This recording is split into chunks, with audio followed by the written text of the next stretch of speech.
नमस्कार दोस्तों, आज बात करने वाला हूं कैसे आप जीएसटी या 3B फाइल करेंगे। क्योंकि जीएसटी पोर्टल पे अब जो है जीएसटी फॉर्म के अंदर अपडेट आ गया है कि अब आप टैक्स लायबिलिटी का ब्रेकअप देंगे। तो इस केस में कैसे आप जीएसटी या 3B फाइल करेंगे न्यू चेंजेस के साथ, आज मैं आपको लाइव बताने वाला हूं जीएसटी पोर्टल पे। तो दोस्तों, इसको समझने के लिए बने रहे मेरे साथ वीडियो के एंड तक। सो दोस्तों, सबसे पहले आ जाएंगे जीएसटी पोर्टल पे। मैं आ गया जीएसटी पोर्टल पे और यहाँ से रिटर्न सेलेक्ट करेंगे। रिटर्न डैशबोर्ड में जाने के बाद जैसा कि आप सभी जानते हैं, जनवरी महीने की जीएसटी या 3B अलाउ है अभी फाइलिंग के लिए।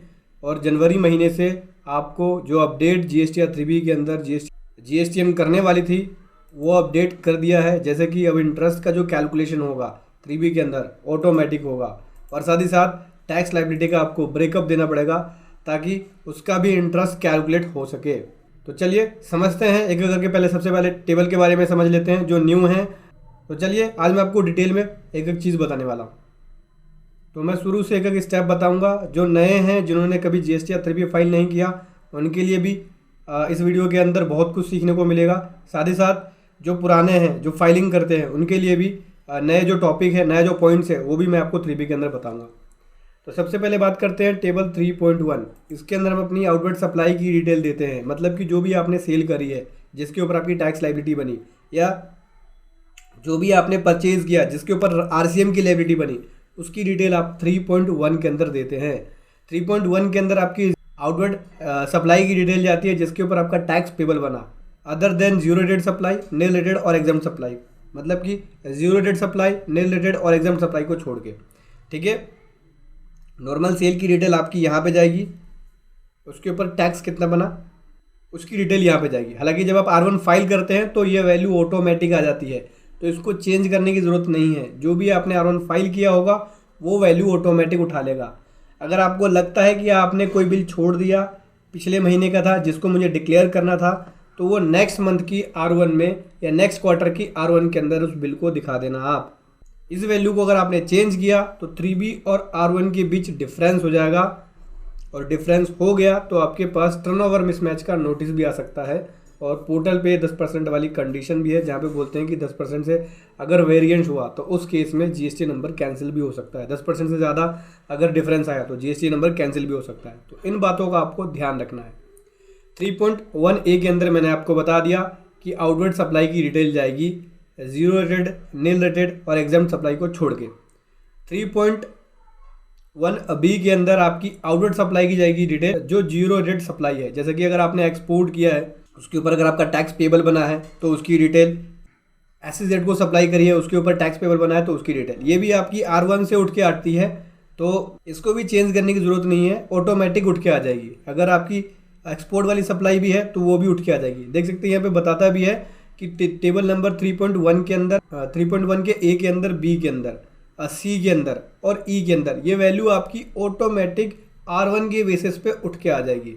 D वाला पॉइंट क्या होता है, ये RCM वाली सप्लाई है। तो जो RCM के ऊपर लायबिलिटी बनी तो ये सामने वाला पर्सन अगर दिखाता है अपनी रिटर्न के अंदर, आपके 2B में आता है तो वो ऑटोमेटिक उठ के आएगी, ठीक है। अगर वो RCM वाली सप्लाई को अपनी R1 में दिखाता है और RCM पे टिक कर देता है तब आपकी सप्लाई यहाँ पे उठ के आएगी, बाकी सब R1 के बेसिस पे आएगी। तो यहाँ आएगी एक्सपोर्ट वाली सप्लाई, या फिर SEZ यूनिट को किया है तो उसकी सप्लाई आएगी। C वाले पॉइंट में बात करें तो C वाले पॉइंट में आपकी अदर आउटवर्ड सप्लाई आती है, जैसे कि nil rated supply, exempt supply. इस तरह की कोई सप्लाई है तो उसकी डिटेल आप दे सकते हैं। ये भी आपकी जो है वो सिस्टम कंप्यूटेड R1 के बेसिस पे आती है उठ के। RCM वाला बता दिया, ये 2B के बेसिस पे उठ के आएगी अगर सामने वाले पर्सन ने दिखाया है तो। अगर सामने वाले पर्सन अनरजिस्टर्ड है, वो अपनी R1 में नहीं दिखाता है और आपके 2B में नहीं आता है, तो उस तरह की सप्लाई को आप मैनुअल भी लिख सकते हो। नॉन जीएसटी सप्लाई नहीं दिखाया तो उसकी वैल्यू को भी यहाँ पर रिपोर्ट कर सकते हो। और 2B मोड के नहीं आ रहा है ऑटोमेटिक तो उसकी वैल्यू को भी रिपोर्ट कर सकते हो। लेकिन ध्यान रखना, जो B2B सप्लाई होगी आपकी या B2C सप्लाई होगी जिसको आप R1 में रिपोर्ट नहीं कर पाए, तो नेक्स्ट मंथ की R1 में करना, क्योंकि सेम मंथ में करोगे वहाँ पर फिर डिफरेंस आएगा और फिर आपकी रिटर्न रेड में हो जाएगी, ठीक है। उसके बाद क्या करेंगे, कंफर्म कर देंगे। बात करते हैं टेबल 3.2 के बारे में। दोस्तों, टेबल 3.2 के अंदर बात करें, यहाँ पे आपको जो आपने 3.1 के अंदर सप्लाई दी है उसमें से जो आपकी इंटरस्टेट सप्लाई है, मतलब कि IGST वाली जो सप्लाई है उसकी डिटेल देनी होगी। अगर आपने IGST की सप्लाई अनरजिस्टर्ड पर्सन को कॉम्पोजिशन टैक्सेबल पर्सन को या यूआईएन होल्डर को करी है। तो सिंपल सी बात है, मैं आपको दिखा भी देता हूँ। ये है टेबल 3.1, जहाँ पे अपनी सभी सप्लाई को, जिसके ऊपर आपका टैक्स पेबल बन गया और जिसके ऊपर टैक्स पेबल नहीं बना, हर एक सप्लाई को रिपोर्ट करते हैं आप। अब इसमें से जो आपने आईजीएसटी वाली सप्लाई दी है, यहाँ पे देख सकते हैं, ये आपकी आईजीएसटी वाला कॉलम है। तो इसमें बोलते हैं कि जो 12,600 आईजीएसटी की सप्लाई है वो कौन से स्टेट्स की है, स्टेट बता दो बस हमें। यहाँ पे आपको स्टेट रिपोर्ट करना होता है कि आईजीएसटी वाली सप्लाई कौन सी है आपकी। अनरजिस्टर्ड पर्सन को आपने जो सप्लाई करी है कौन से स्टेट से है, सबसे पहले। दूसरे नंबर में पूछते हैं कि कॉम्पोजिशन टैक्सेबल पर्सन को आपने जो सप्लाई करी है आईजीएसटी, वो कौन से स्टेट से। तीसरे नंबर में यूआईएन होल्डर, मतलब कि ये एक ऐसे पर्सन होते हैं जिनका एक यूनिक आइडेंटिफिकेशन नंबर होता है, जैसे कि एम्बेसी वगैरह इसके अंदर आते हैं। तो अब यहाँ पे बोलते हैं कि अगर आपने उनको भी इंटर स्टेट सप्लाई, एक स्टेट से दूसरे स्टेट में सप्लाई करी है, आईजीएसटी वाली सेल करी है, तो उसकी डिटेल आप दे दो कि कौन से स्टेट में है और उसकी टैक्सेबल वैल्यू क्या है, बस। टेबल 3.2 जो है आईजीएसटी वाली सप्लाई की डिटेल को मांगता है कि कौन से स्टेट में, क्योंकि जैसा कि आप सभी जानते हैं सीजीएसटी और आईजीएसटी सेंटर के पास इसका पोर्शन जाता है और एसजीएसटी का स्टेट के पास इसका पोर्शन जाता है। इसीलिए आईजीएसटी का जो क्लासिफिकेशन है वो गवर्नमेंट मांगती है, ताकि उस हिसाब से स्टेट के अंदर पोर्शन डिवाइड हो सके। ठीक है दोस्तों, अब बात करते हैं टेबल नंबर 4 के बारे में, जो कि एलिजिबल इनपुट टैक्स क्रेडिट के बारे में बात करता है।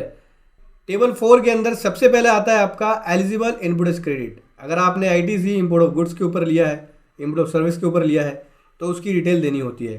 टेबल 4.A का 1, 2, 1, 3, 4, 5 और टेबल 4 का B2, ये सभी ऑटोमेटिक है, जीएसटी या 2B से उठ के आ जाएगा। मतलब कि टेबल नंबर 4 का ये ए वाला पार्ट है, ये वाला ऑटोमेटिक उठ के आएगा। एक नंबर जो इंपोर्ट ऑफ गुड्स का है ऑटोमेटिक उठ के आएगा। ठीक है, inward supply liable to reverse charges है, ये भी ऑटोमेटिक उठ के आएगा, ये आपकी 2B से आ जाएगा।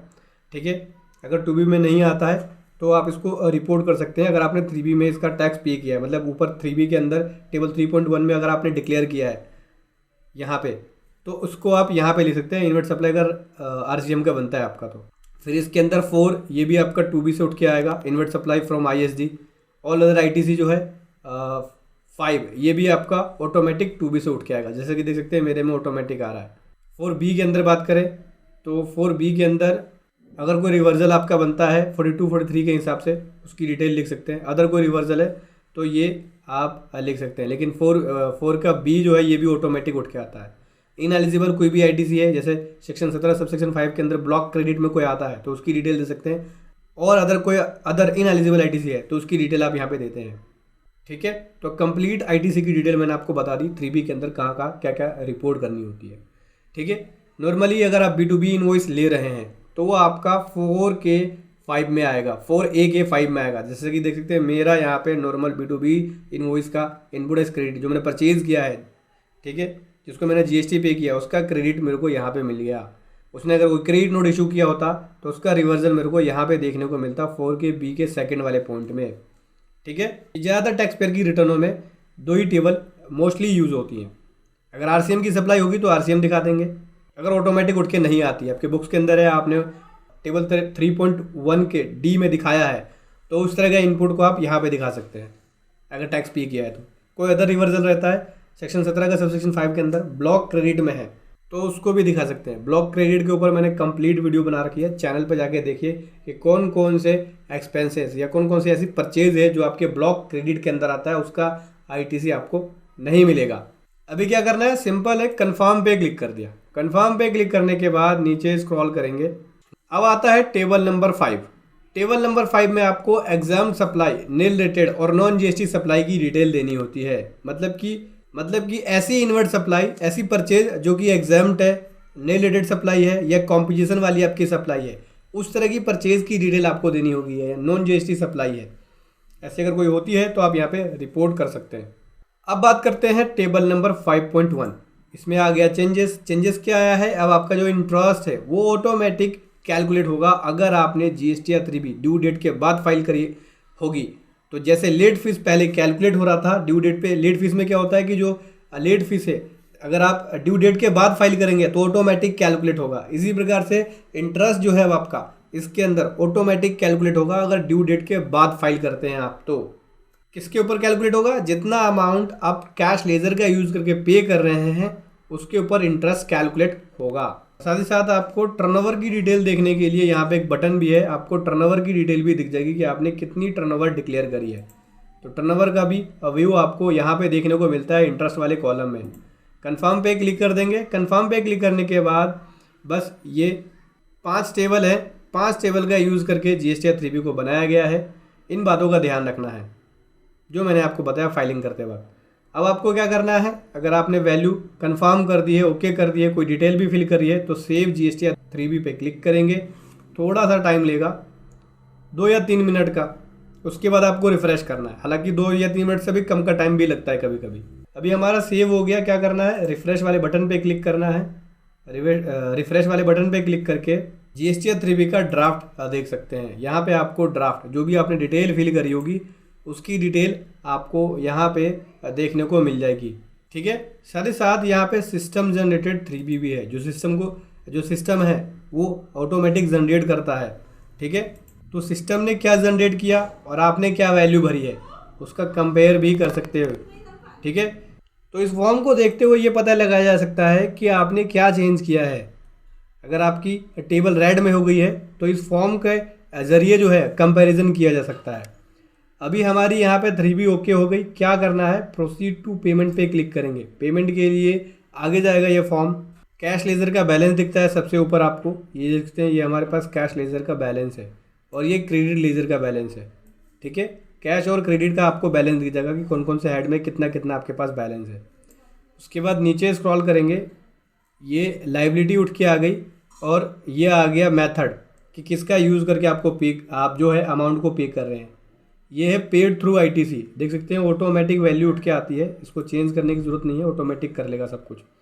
ठीक है, अगर कैश की रिक्वायरमेंट पड़ेगी तो यहाँ पे कैश के ज़रिए यूज़ करके पे किया जाता है। देख सकते हैं ये है कैश के यूज़ करके पे किया जाएगा। देख सकते हैं other than reverse charges to be paid in cash. Reverse charges के अलावा अगर कोई अमाउंट है जहाँ पे कैश का यूज़ करके पे होगा तो उसकी डिटेल आ जाएगी। और कैश के थ्रू अगर कोई पे होगा, ये देख सकते हैं दोस्तों। और उसके बाद अगर आपके पास ITC नहीं होता है तो कैश का यूज़ करके पे करेगा, जहाँ पे आपको यहाँ पे डिटेल दिख जाएगी। अगर कोई रिक्वायरमेंट बनती है एडिशनल कैश की तो यहाँ पे डिटेल उसकी आ जाएगी। तो हमारे पास ITC बहुत है इसलिए कोई भी रिक्वायरमेंट नहीं बना है कैश का। अगर बनता तो यहाँ पे दिख जाता। अगर कैश की रिक्वायरमेंट बनती है, आपके पास क्रेडिट नहीं होता है तो यहाँ पे क्रिएट चलान पे जाके चलान को क्रिएट कर सकते हैं। इस पर क्लिक करेंगे, सीधा क्रिएट चलान पे चला जाएगा। दिखाता हूँ मैं आपको, ये देख सकते हैं मेरी कोई लायबिलिटी बनी नहीं तो अमाउंट भी 0 है चलान का। अभी बैक पे क्लिक करेंगे, ये आ गया दोस्तों फॉर्म पे। ठीक है, अब क्या करना होता है, अगला स्टेप जो है मेक पेमेंट का ऑप्शन आता है। इस पर क्लिक करेंगे तो क्रेडिट का यूज़ करते हुए, अगर कैश रहेगा आपके पास चलान जमा करा देंगे तो कैश का यूज़ करते हुए अमाउंट को ऑफसेट कर देगा। यस वाले बटन पे क्लिक करना है। देख सकते हैं ऑफसेट इसने सक्सेसफुली कर दिया, क्रेडिट का यूज़ करके पे कर दिया। अब ये वैल्यू लॉक हो गई है, चेंज नहीं होगा कुछ भी। अभी क्या करना है, प्रोसीड टू फाइल बटन पे क्लिक करना है। लेकिन यहाँ पे एक बटन और दिख रहा है, देख सकते हैं, जो नया फीचर अभी GSTR 3B के अंदर आया है, टैक्स लायबिलिटी ब्रेकअप का। अगर आपने टैक्स लायबिलिटी, जो आपकी टैक्स लायबिलिटी आ रही है किसी प्रीवियस मंथ का है, जैसे कि ये टैक्स लायबिलिटी मेरी उठ के आई, इसके अंदर किसी प्रीवियस मंथ का भी इनवॉइस है। ठीक है, जैसे कि जनवरी की मैंने फाइल करी है तो जनवरी का ना होके इसके अंदर प्रीवियस मंथ, जैसे कि दिसंबर का है, दिसंबर 21 की लायबिलिटी इसके अंदर है, इंक्लूड है, तो आप इसका यहाँ पे बाइफरकेशन दे सकते हैं कि मेरा दिसंबर का ये है, ठीक है, नवंबर का मेरा ये है और सितंबर का ये है। तो जो पर्सन क्वार्टरली बेसिस पे GSTR 3B फाइल करते हैं तो वो पर्सन यहाँ पे अपने हर मंथ की टैक्स लायबिलिटी का ब्रेकअप दे सकते हैं। ठीक है, और जैसे ही उस मंथ की टैक्स लायबिलिटी का ड्यू होता है, जैसे कि टैक्स लायबिलिटी का ड्यू हुआ और आपने टाइमली जमा नहीं कराया, तो उस केस में क्या होगा, उस केस के अंदर अगर टाइमली टैक्स नहीं जमा कराया होगा तो आपका फिर इंटरेस्ट कैलकुलेट होगा। अब जो इंटरेस्ट की लायबिलिटी है इसी की बेसिस पे कैलकुलेट होगी जब आप यहाँ पे ब्रेकअप दे देंगे। किसी मंथ का अगर आपने ब्रेकअप दिया और उस मंथ की रिटर्न आपको ड्यू डेट पे फाइल करनी थी और आपने फाइल नहीं करी, तो उसके हिसाब से इंटरेस्ट जो है system GST portal automatic calculate कर लेगा। तो ये एक बहुत अच्छा सिस्टम है। लोग अपना इंटरेस्ट जो है वो टाइमली पे नहीं करते थे, और जब नोटिस आता था तो पूरे साल भर का इंटरेस्ट आता था, उससे टैक्स की एक लाइबिलिटी, टैक्स बर्डन जो है वो काफ़ी ज़्यादा हो जाता था। तो अब इससे आप इंटरेस्ट भी टाइमली पे कर देंगे और टैक्स का बर्डन भी नहीं होगा। तो जब आप 3B क्वार्टरली फाइल करें तो हर महीने की बाइफरकेट करके लाइबिलिटी दें, ताकि अगर आपने जो टैक्स टाइमली जमा नहीं कराया होगा तो उसका इंटरेस्ट भी आपको कैलकुलेट करके नेक्स्ट मंथ की 3B के अंदर जोड़ देगा, और हैंड टू हैंड अपने उस क्वार्टर की इंटरेस्ट को नेक्स्ट क्वार्टर की 3B के अंदर पे कर सकते हैं। ठीक है दोस्तों, सेव वाले बटन पे क्लिक कर देंगे।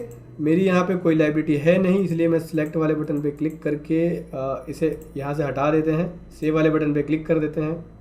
अब क्या करना है दोस्तों, सिंपल है, यहाँ पे वेरिफिकेशन वाले बटन पे क्लिक करना है और यहाँ से सेलेक्ट करना है ऑथराइज पर्सन को। ठीक है, ये ऑथराइज पर्सन को मैंने सेलेक्ट कर लिया। उसके बाद अब यहाँ से DSC या EBC का यूज़ करके फाइल कर सकते हैं। अभी क्या करना है, file GSTR 3B with EBC पे क्लिक कर दिया। अभी OTP आएगा, जो OTP आएगा उस OTP को यहाँ लिखेंगे। तो दोस्तों ये आ गया मेरे पास OTP। चलिए OTP को लिख लेता हूँ। ये OTP लिख दिया दोस्तों। अब क्या करना है, वेरीफाई वाले बटन पे क्लिक करेंगे तो यहाँ से जो है वो वेरीफाई हो जाएगा। हमने यहाँ पे कर लिया वेरीफाई। अभी क्या करना है, सिंपल है, आप चाहे तो जो फाइल हो गई है GSTR 3B उसकी फ़ाइल को डाउनलोड कर सकते हैं। डाउनलोड फाइल GSTR 3B का ऑप्शन मिलता है, इस पर क्लिक करेंगे, जो आपने 3B फाइल करी होगी उसकी कॉपी यहाँ से डाउनलोड हो जाएगी। ठीक है, तो ऐसे आपको GSTR 3B GSTR पोर्टल पे फाइल करनी है। वीडियो कैसी लगी ज़रूर बताएं। Thank you so much. जय हिंद, वंदे मातरम।